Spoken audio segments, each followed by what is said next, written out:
Now for global business updates. Rotus Oddiri is here in the studio. Good morning, good to have you. Dr. Mati. Good morning to you. Good morning, Good morning, Rufai. Yeah, good morning to all our viewers. Oh, yes. Thank you. Good to see you. So, yeah, we begin in Asia. Oil. Oil, of course. Oil is down. Brent crude is down 4% this week. West Texas Intermediate is heading for a 6% drop.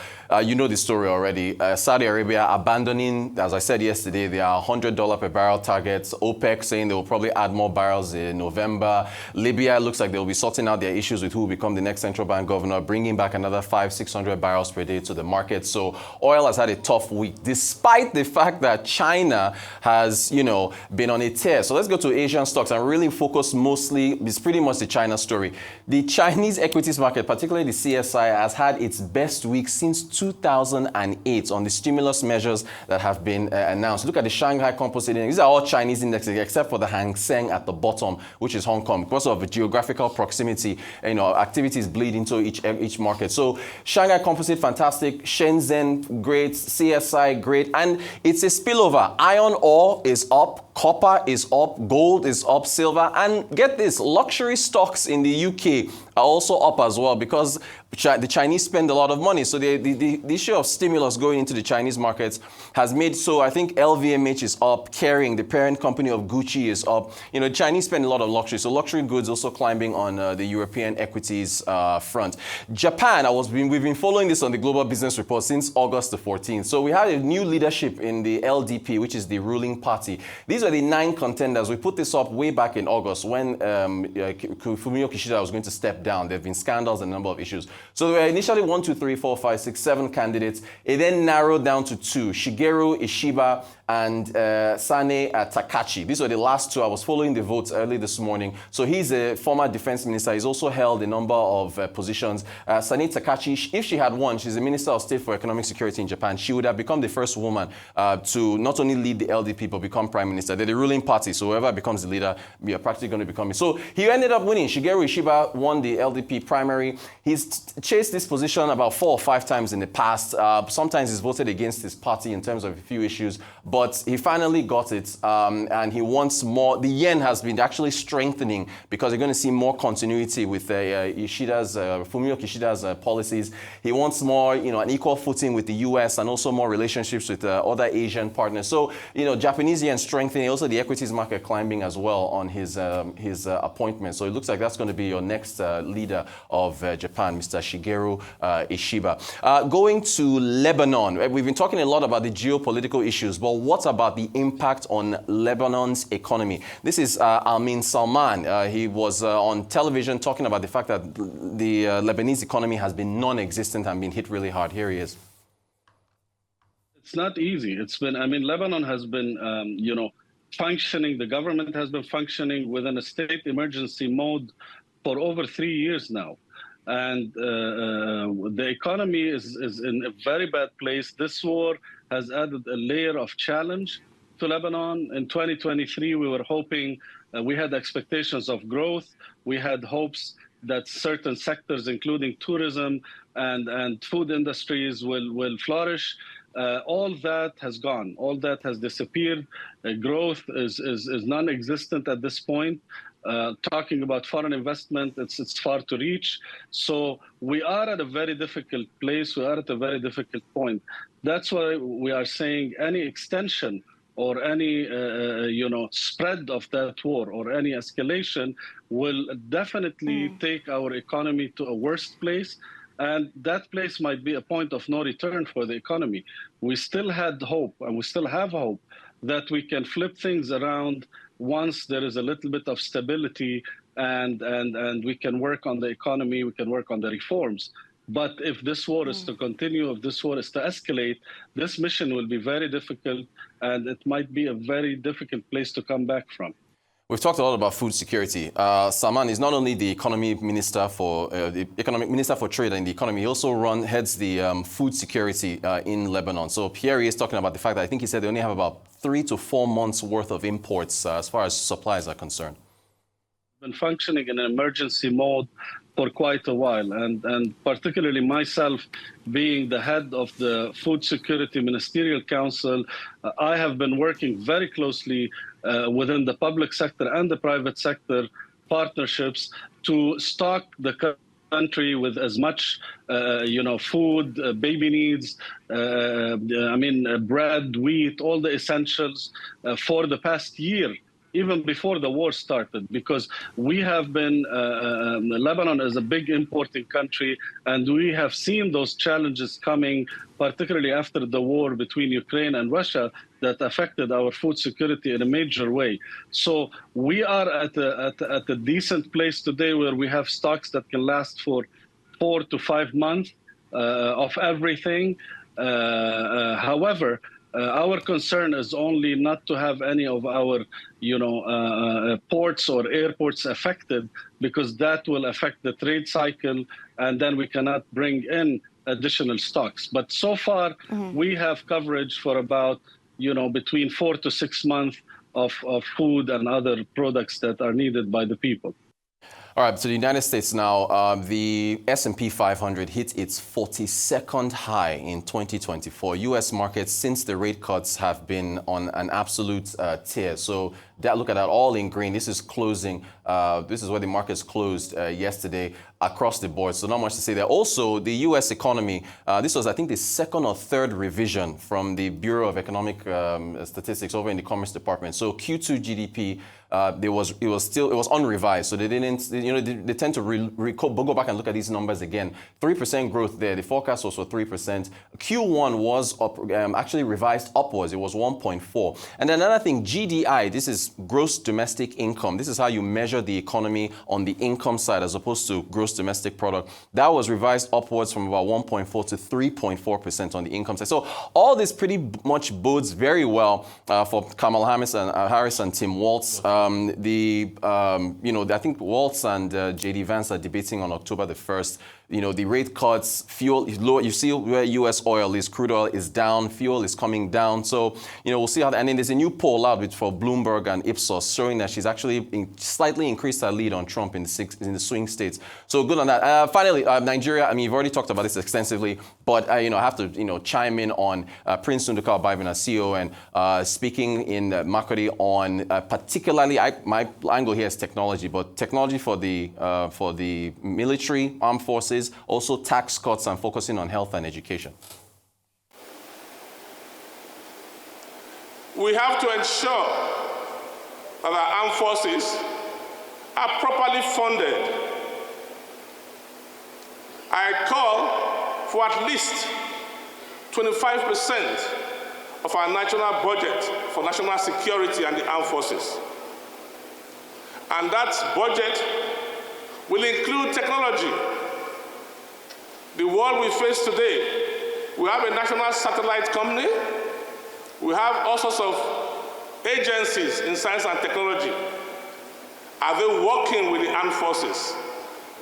Have we integrated our satellite capabilities with our war in the Northeast or the Northwest? Do we know and monitor bandits in Kaduna?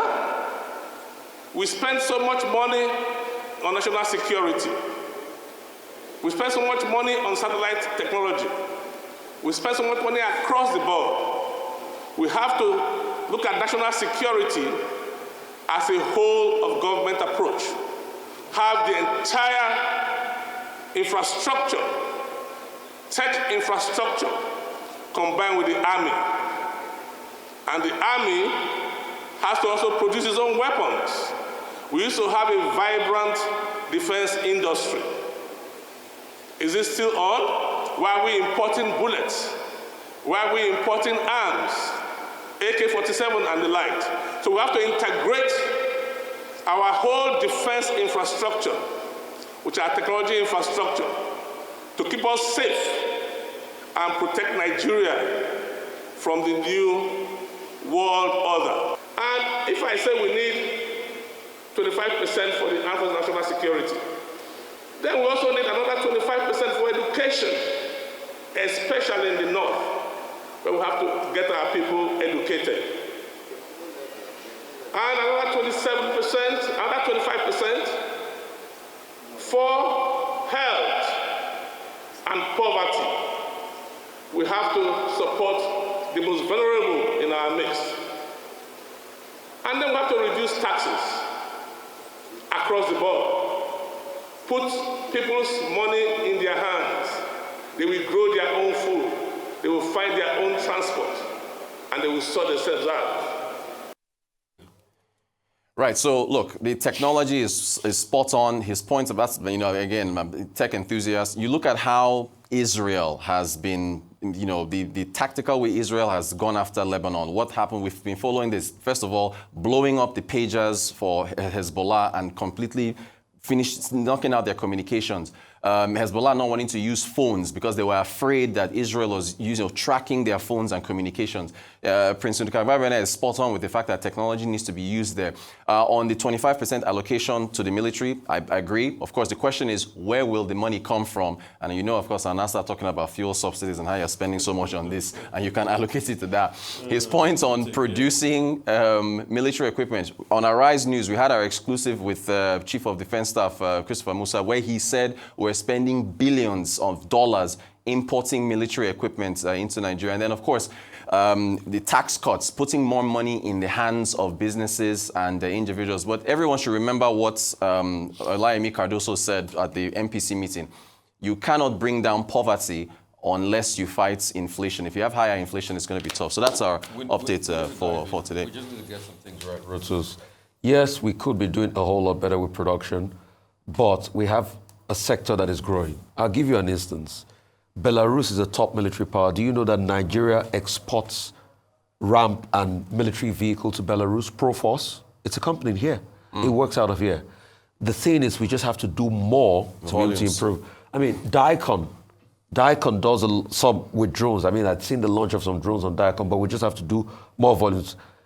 And going further, with all of these good economic indicators showing in America, it just shows that it's going to be hard for Trump because all they talk about, economy is bad, economy is bad, economy is bad, it's not landing because obviously we're seeing the markets do very well. We're seeing the economy grow.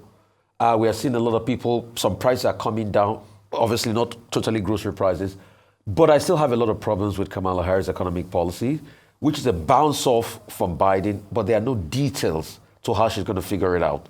I think she's just largely trying to be a centrist, trying to swap some policies just to be able to win elections, and she wants to figure it out afterwards. That's not necessarily very good on the other side, because when you look at what's happening across the pond with Keir Starmer, he did the same thing just to have one leg up over Rishi Sunak. Now he's struggling.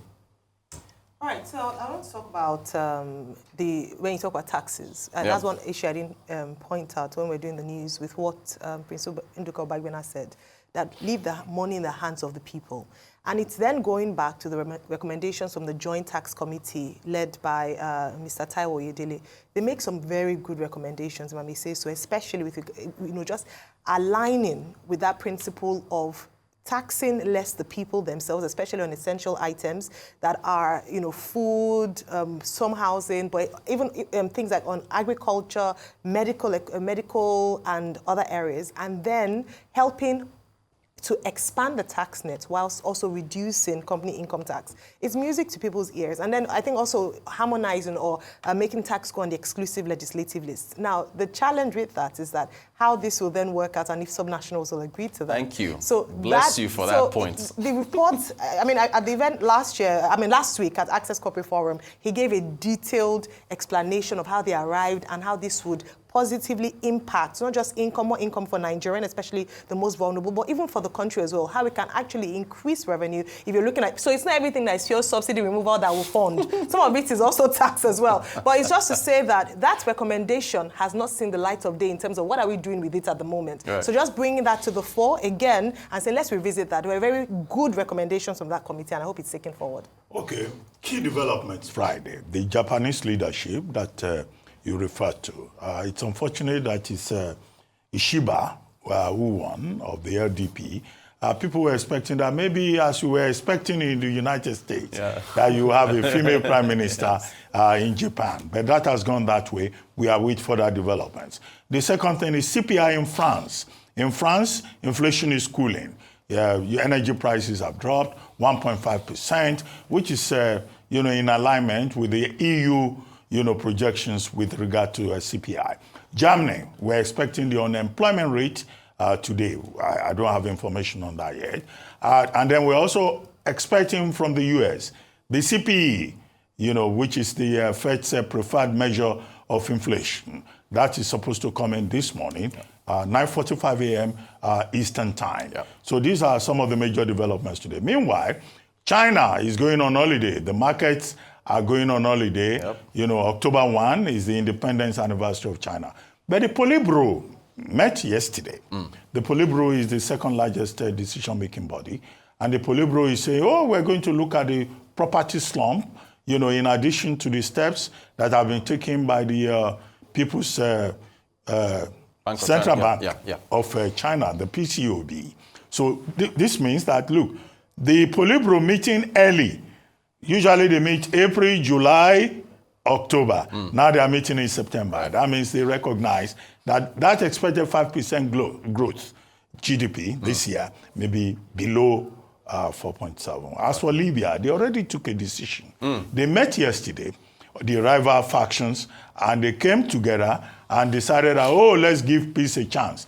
It's because of that, that they have now decided, okay, we agree on the central bank governor, and when they do that, you will have increased production. Yeah. And then with China also saying, look, we're no longer looking for $100, we're going to increase our production. So oil prices are likely to go down more beyond what happened yesterday. Thank you. Thank you very much. Thank you. Okay, well, I don't know. Yeah, I'll see you. Don't worry, I'll see you. Okay, you say you are going on leave. But next up on the morning show. Leave. You're a good Nigerian. Most Nigerians don't go on leave. I hope you're staying home. Keep the money at home. Yes, same effect.